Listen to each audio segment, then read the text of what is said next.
Our kids are all different and each one of them learns in a different way. So as a homeschool mom, one of the things that I'm always thinking of is how can I speak to my child's learning style and how can I tailor their education to be able to meet them where they are. Hi, my name is Celeste. I am the homeschooling mom to 3 boys, and in this video, I want to share about the VARK learning styles. So VARK is an acronym that stands for Visual, Auditory, Read and Write, and Kinesthetic. And it talks about the 4 different ways that we as humans learn and absorb information and connect to things. So it's a really interesting perspective of how we learn.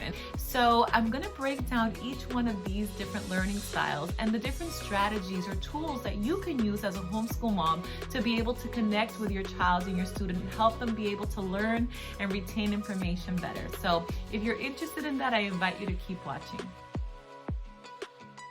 The first type of learner I wanted to talk about is the V for visual learners. So we actually have one of our sons is a visual learner, and for him something that has worked very well is the use of pie charts, graphs, different types of graphic organizers, picture aids, things that he can see really helps him connect to the concept. So one thing that I do is try to give him flexibility. So if we have a more traditional assignment, maybe that type of style, I give him the flexibility to make his own illustrations or do different things to make it more visually stimulating for him and exciting and help him connect to the concept. So an example of that is we are currently using the Mystery of History for our history for this year. And something that they do, my older 2 boys, is that they create memory cards. So they write down information on note cards to help them retain the information.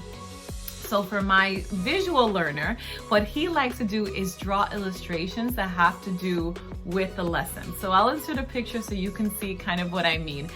So it's a way for him to not just write the information or write down the facts, but make a visual component that helps him connect to the concept. So that is something that you can do. It's worked really well for us and for him as our visual learner.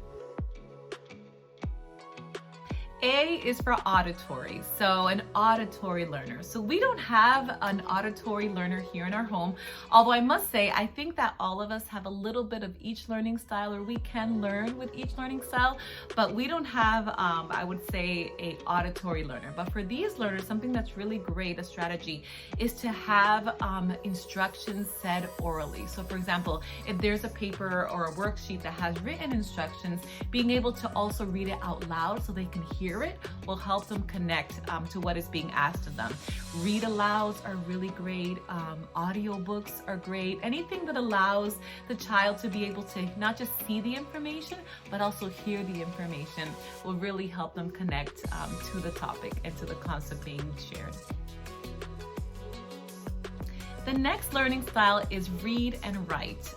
So I know this one well because I actually am a read and write learner myself.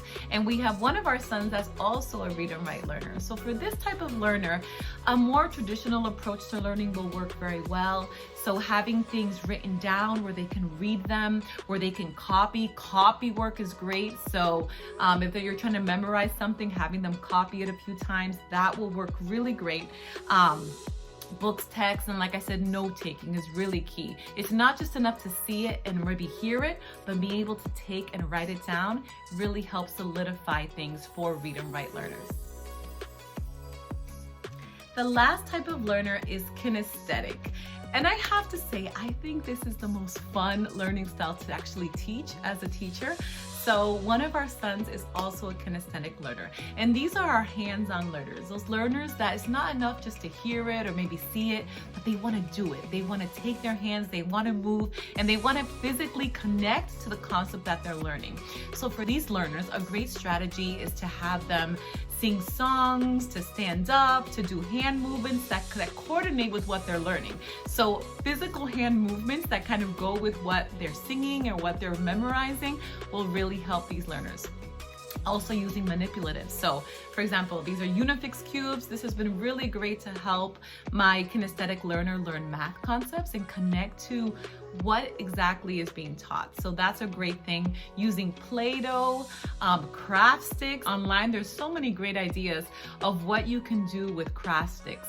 We have used it to practice spelling words, so you form your spelling words with the craft sticks, or a lot of other things. So again, using Legos, anything that allows your child to take their hands, to take their bodies and physically move and do. Doing is what helps them connect to these concepts. So it's really funny because our son, that's a kinesthetic learner, he loves to fix things. He likes to learn how things work together, how to hammer, how to do all of the things. So it's really fun because they can kind of get completely immersed in the learning. They use all of their senses, and the more senses you can use as they're learning, the better they will connect and learn the topics. No matter what kind of learner you have in your home, or maybe no matter what kind of learner you are or teacher you are, as a homeschool mom, you can tailor the education to be able to meet your child's needs. And for me, it's actually one of the fun kind of adventures or challenges, right?